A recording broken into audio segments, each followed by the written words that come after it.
Hello ನಮಸ್ಕಾರ. News 18 ಕನ್ನಡದ ಸಮಸ್ತ ಡಿಜಿಟಲ್ ಕುಟುಂಬಕ್ಕೆ ಸ್ವಾಗತ ಸುಸ್ವಾಗತ. ನಾನು ರಂಜನ್ ಶಿರ್ಲಾಲ್. ಪರೀಕ್ಷೆ ಅಂದ್ರೆ ಯಾರಿಗೆ ಭಯ ಇಲ್ಲ ಹೇಳಿ? ಎಲ್ಲರೂ ಕೂಡ ಒಂದು ಹಂತದಲ್ಲಿ ಪರೀಕ್ಷೆ ಅಂದ್ರೆ ಭಯ ಪಟ್ಟೇ ಇರ್ತೀವಿ, ನಾನಾಗ್ಲಿ ನೀವು ಆಗ್ಲಿ. ಸೊ ಅದರಲ್ಲೂ ಕೂಡ SSLC ಮತ್ತು PUC ಪರೀಕ್ಷೆ ಅಂದ್ರೆ ನಾವು ಶೇಕ್ ಆಗೋಗ್ತೀವಿ. ಯಾಕಂದ್ರೆ ಒಂದ್ ಕಡೆಯಿಂದ ಮನೆ ಪ್ರೆಷರ್, ಇನ್ನೊಂದ್ ಕಡೆಯಿಂದ ಸ್ಕೂಲಿಂದ ಪ್ರೆಷರ್, ಇನ್ನೊಂದ್ ಕಡೆ ನಮ್ಮ ಬಗ್ಗೆ ನಾವೇ ಹಾಕೊಳ್ಳುವಂತ ಪ್ರೆಷರ್ ನಿಂದಾಗಿ SSLC ಮತ್ತು PUC ಪರೀಕ್ಷೆಯಲ್ಲಿ ಹೇಗಾದ್ರೂ ಮಾಡಿ ಪಾಸ್ ಆಗಬೇಕು ಅಂತ ಶತಾಯ ಗತಾಯ ಪ್ರಯತ್ನವನ್ನ ಪಟ್ಟೇ ಇರ್ತೀವಿ. ನಮಗೂ ಕೂಡ ಇದು ಅನುಭವ ಆಗಿರುತ್ತೆ. ಸೊ SSLC ಮತ್ತು PUC ಪರೀಕ್ಷೆಯಲ್ಲಿ ಸಾಕಷ್ಟು ವಿದ್ಯಾರ್ಥಿಗಳು ಫೇಲ್ ಆಗ್ತಿದ್ದಾರೆ, ಆತ್ಮಹತ್ಯೆಗಳ ಸಂಖ್ಯೆ ಹೆಚ್ಚಾಗ್ತಿದೆ, ಶಿಕ್ಷಣದಲ್ಲಿ ವಿದ್ಯಾರ್ಥಿಗಳು ಹಿಂದುಳಿತಿದ್ದಾರೆ ಅನ್ನುವಂಥ ನಿಟ್ಟಿನಲ್ಲಿ ಶಿಕ್ಷಣ ಇಲಾಖೆ ಒಂದು ಮಹತ್ತರವಾದಂತಹ ಬದಲಾವಣೆಯನ್ನ ಈ ಒಂದು SSLC ಮತ್ತು PUC ಪರೀಕ್ಷೆಯಲ್ಲಿ ಮಾಡಿದೆ.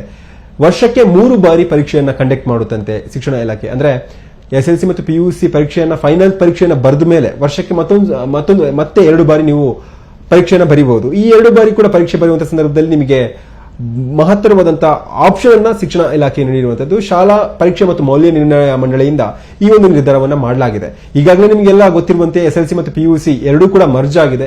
ಸೊ ಎರಡೂ ಕೂಡ ಮರ್ಜ್ ಆಗಿರೋ ಕಾರಣದಿಂದಾಗಿ ಎರಡೂ ಒಂದು ಪರೀಕ್ಷೆಗಳನ್ನ ನಡೆಸುವಂತ ಜವಾಬ್ದಾರಿ ಶಾಲಾ ಪರೀಕ್ಷೆ ಮತ್ತು ಮೌಲ್ಯ ನಿರ್ಣಯ ಮಂಡಳಿಯ ಹೆಗಲ ಮೇಲಿದೆ.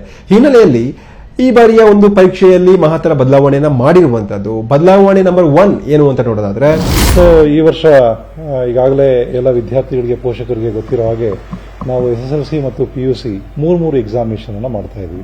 ಇದಕ್ಕೆ ಸರ್ಕಾರ ಈಗಾಗಲೇ ಅನುಮತಿಯನ್ನು ಕೊಟ್ಟಿದೆ ಮತ್ತು ಇದಕ್ಕೆ ಸಂಬಂಧಪಟ್ಟಂತೆ ಎಲ್ಲ ಪ್ರಚಾರವನ್ನು ಸಹ ನಾವು ಎಲ್ಲ ವಿದ್ಯಾರ್ಥಿ ಮತ್ತು ಪೋಷಕರಿಗೆ ಮಾಡಿದ್ದೇವೆ. ಮತ್ತು SSLC ಮತ್ತು PUCಗೆ ಸಂಬಂಧಪಟ್ಟಂತೆ ಈಗಾಗಲೇ ವೇಳಾಪಟ್ಟಿಯನ್ನು ನಾವು ಪ್ರಕಟಣೆ ಮಾಡಿದ್ದೀವಿ. PUC ಎಕ್ಸಾಮಿನೇಷನ್ ಮಾರ್ಚ್ 1ನೇ ತಾರೀಕಿನಿಂದ ಮಾರ್ಚ್ 22ನೇ ತಾರೀಕುವರೆಗೂ ನಡೀತಾ ಇದೆ. ಹಾಗೆ SSLC ಎಕ್ಸಾಮಿನೇಷನ್ ಮಾರ್ಚ್ 25ರಿಂದ ಏಪ್ರಿಲ್ 6ನೇ ತಾರೀಕು ತನಕ ಪರೀಕ್ಷೆ ನಡೀತಾ ಇದೆ. ಸೊ ಈ ಪರೀಕ್ಷೆಗೆ ಅಗತ್ಯ ಇರತಕ್ಕಂಥ ಎಲ್ಲ ಸಿದ್ಧತೆಗಳು ಸಹ ಈಗಾಗಲೇ ಬಹುತೇಕ ಅಂತಿಮ ಹಂತಕ್ಕೆ ಬರ್ತಾ ಇದೆ. ನಾವು PUCಗೆ ಸಂಬಂಧಪಟ್ಟ ಹಾಗೆ ಡ್ರಾಫ್ಟ್ ಅಡ್ಮಿಷನ್ ಟಿಕೆಟ್ ಅನ್ನು ಈಗಾಗಲೇ ನಾವು ರಿಲೀಸ್ ಮಾಡಿದ್ದೀವಿ. ಆ ಡ್ರಾಫ್ಟ್ ಅಡ್ಮಿಷನ್ ಟಿಕೆಟ್ನಲ್ಲಿ ವಿದ್ಯಾರ್ಥಿಗಳು ತಮ್ಮ ಅಡ್ಮಿಷನ್ ಟಿಕೆಟ್ಗೆ ಏನು ಡೇಟಾ ಇದೆ, ಅವ್ರ ಹೆಸರು ಇರ್ಬೋದು, ಅವ್ರ ಫಾದರ್ ನೇಮ್ ಇರ್ಬೋದು, ಅವ್ರ ಡೇಟ್ ಆಫ್ ಬರ್ತ್ ಇರ್ಬೋದು, ಮತ್ತು ಅವ್ರು ಆಯ್ಕೆ ಮಾಡ್ಕೊಂಡಿರ್ತಕ್ಕಂಥ ವಿಷಯಗಳು ಇರ್ಬೋದು, ಇದರಲ್ಲಿ ಏನಾದರೂ ಹೆಚ್ಚು ಕಡಿಮೆ ಇದ್ದರೆ ಅದನ್ನು ಸರಿಪಡಿಸ್ಕೊಳ್ಳೋದಕ್ಕೆ ಅವಕಾಶ ಕೊಟ್ಟಿದ್ದೀವಿ. ಸೊ ಡ್ರಾಫ್ಟ್ ಅಡ್ಮಿಷನ್ ಟಿಕೆಟ್ನಲ್ಲಿ ಫೈನಲೈಸ್ ಮಾಡಿದ್ದಾದ್ಮೇಲೆ ಅದೇ ಡೇಟಾ ಮುಂದಿನ ಹಂತದಲ್ಲಿ ಉತ್ತೀರ್ಣ ಆದಮೇಲೆ ಮಾರ್ಕ್ಸ್ ಕಾರ್ಡ್ ಕೊಡೋ ಸಂದರ್ಭದಲ್ಲಿ ಅದನ್ನೇ ನಾವು ಬಳಸೋದ್ರಿಂದ ಯಾವುದೇ ಕಾರಣಕ್ಕೂ ಸಹ ತಪ್ಪಿಲ್ಲದಾಗೆ ಅದನ್ನು ಸರಿಪಡಿಸೋದಕ್ಕೆ ಸೂಚನೆಯನ್ನು ನಾವು ಎಲ್ಲ ಕಾಲೇಜ್ ಪ್ರಿನ್ಸಿಪಾಲ್ರಿಗೆ DDPUಗಳ ಮೂಲಕ ನಾವು ಕೊಟ್ಟಿದ್ದೀವಿ. ಅದೇ ರೀತಿ SSLC ಡ್ರಾಫ್ಟ್ ಅಡ್ಮಿಷನ್ ಟಿಕೆಟ್ ಅನ್ನು ಸಹ ನಾವು ನೆಕ್ಸ್ಟ್ 10 ಡೇಸ್ ಆದಮೇಲೆ ಬಿಡುಗಡೆ ಮಾಡ್ತಾ ಇದ್ದೀವಿ. ಅಡ್ಮಿಷನ್ ಟಿಕೆಟ್ ಆದಮೇಲೆ ಈಗ ಸೆಂಟರ್ ಫಾರ್ಮೇಷನ್ ಏನಿದೆ SSLC ಮತ್ತು PUC ಈ ಎರಡೂ ಎಕ್ಸಾಮಿನೇಷನ್ಗೆ ಅಗತ್ಯ ಇರತಕ್ಕಂಥ ಪರೀಕ್ಷಾ ಕೇಂದ್ರಗಳ ಒಂದು ತಯಾರಿ ಬಹುತೇಕ ಅಂತಿಮ ಹಂತದಲ್ಲಿದೆ. ಇನ್ನೊಂದು ವಾರದೊಳಗಡೆ ನಾವು PUCನಲ್ಲಿ ಎಷ್ಟು ಸೆಂಟರ್ಸ್ಗಳಲ್ಲಿ ಎಕ್ಸಾಮಿನೇಷನ್ ಮಾಡ್ತಾ ಇದ್ದೀವಿ ಅಂತಕ್ಕಂಥ ಒಂದು ಮಾಹಿತಿಯನ್ನು ಸಹ ನಾವು ಎಲ್ಲರ ಜೊತೆಯಲ್ಲಿ ಹಂಚಿಕೊಡ್ತೇವೆ. ಮತ್ತು ಎಕ್ಸಾಮಿನೇಷನ್ SSLC ಎಕ್ಸಾಮಿನೇಷನ್ ಸಂಬಂಧಪಟ್ಟಂತೆ ಒಂದು ಮಾಡೆಲ್ ಕ್ವಶನ್ ಪೇಪರನ್ನು ಭಾಳಷ್ಟು ವಿದ್ಯಾರ್ಥಿಗಳು ನಮ್ಮ ಮಂಡಳಿನ ಕೇಳ್ಕೊಳ್ತಾ ಇದ್ರು. ಅದನ್ನು ಸೋಮವಾರದೊಳಗಡೆ ನಾವು ನಮ್ಮ ವೆಬ್ಸೈಟ್ನಲ್ಲಿ SSLC ಪರೀಕ್ಷೆಗೆ ಸಂಬಂಧಪಟ್ಟಂಥ ಮಾಡೆಲ್ ಕ್ವಶನ್ ಪೇಪರನ್ನು ನಾವು ಪೋಸ್ಟ್ ಮಾಡ್ತಾ ಇದ್ದೇವೆ. PUCಗೆ ಸಂಬಂಧಪಟ್ಟಂತೆ ಈಗಾಗಲೇ ಮಾಡೆಲ್ ಕ್ವಶನ್ ಪೇಪರನ್ನು ನಾವು ಬಿಡುಗಡೆ ಮಾಡಿದ್ದೀವಿ. ಸೊ ವಿದ್ಯಾರ್ಥಿಗಳು ಅದನ್ನು ಪರಿಶೀಲನೆ ಮಾಡ್ಕೋಬೋದು. ಮತ್ತು ಈ ವರ್ಷ PUC ಎಕ್ಸಾಮಿನೇಷನಲ್ಲಿ ಕೆಲವೊಂದಿಷ್ಟು ಬದಲಾವಣೆ ತಂದಿರತಕ್ಕಂಥದ್ದು ಎಲ್ಲರಿಗೂ ಗೊತ್ತಿರತಕ್ಕಂಥ ಅಂಶ. ಅದರಲ್ಲಿ ಈ ವರ್ಷ 80-20 ಪ್ಯಾಟರ್ನ್ ಅನ್ನು ಇಂಟ್ರೊಡ್ಯೂಸ್ ಮಾಡಿದ್ದೀವಿ. ನಾನ್ ಪ್ರಾಕ್ಟಿಕಲ್ ಸಬ್ಜೆಕ್ಟ್ಸ್ 80-20 ಇರುತ್ತೆ. ಪ್ರಾಕ್ಟಿಕಲ್ ಸಬ್ಜೆಕ್ಟ್ಸ್ಗಳು ಲಾಸ್ಟ್ ಇಯರ್ ಏನಿದೆ 70-30 ಮಾದರಿನಲ್ಲೇ ಮುಂದುವರಿತದೆ. ಮತ್ತು 3 ಎಕ್ಸಾಮಿನೇಷನ್ ಅನ್ನು ನಾವು ಮಾಡ್ತಾ ಇರೋದ್ರಿಂದ ಪರೀಕ್ಷೆಗೆ ನೋಂದಣಿ ಮಾಡ್ಕೊಳ್ತಕ್ಕಂಥದ್ದು ಕಡ್ಡಾಯ ಇರ್ತದೆ. ನೋಂದಣಿ ಮಾಡ್ಕೊಂಡಂಥ ವಿದ್ಯಾರ್ಥಿ ತನಗೆ ಇಚ್ಛೆ ಬಂದಂಥ ಪರೀಕ್ಷೆಯಲ್ಲಿ ಬರಲಿಕ್ಕೆ ಅವಕಾಶ ಇದೆ.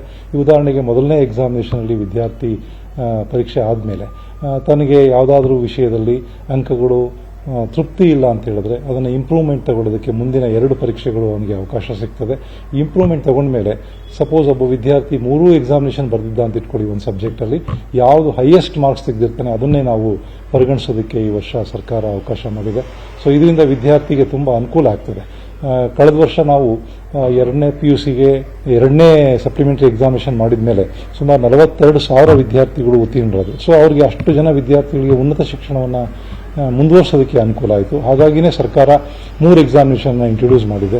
ಸೊ ಈ ವರ್ಷವೂ ಸಹ ಈ 3 ಎಕ್ಸಾಮ್ಗಳನ್ನು ನಾವು ಜೂನ್ 15ರೊಳಗೆ ಮುಗಿಸಬೇಕು ಅಂತಕ್ಕಂಥ ಪ್ಲಾನನ್ನು ಮಾಡ್ಕೊಂಡಿದ್ದೀವಿ.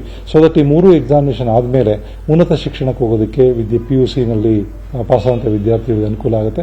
ಹಾಗೆ SLC ಪಾಸಾದಂಥ ವಿದ್ಯಾರ್ಥಿಗಳು ಸಹ 3 ಪರೀಕ್ಷೆಗಳ ನಂತರ ಅವರ ಮುಂದಿನ ಶೈಕ್ಷಣಿಕ ಕೋರ್ಸನ್ನು ಕಂಟಿನ್ಯೂ ಮಾಡೋದಕ್ಕೆ ಅನುಕೂಲ ಆಗೋ ರೀತಿಯಲ್ಲಿ ನಾವು ಎಲ್ಲ ಕ್ರಮನ ತೆಗೆದುಕೊಳ್ತಾ ಇದ್ದೀವಿ.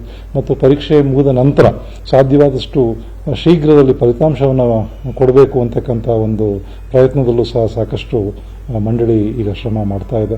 ಸೊ ಎಲ್ಲ ನಿಟ್ಟಿನಲ್ಲಿ ನಿಮ್ಮೆಲ್ಲರ ಸಹಕಾರದಿಂದ ಈ ಪರೀಕ್ಷೆನ ನಾವು ಯಶಸ್ಸು ಮಾಡೋದಕ್ಕೆ ಎಲ್ಲ ಕ್ರಮನ ತೆಗೆದುಕೊಂಡಿದ್ದೇವೆ.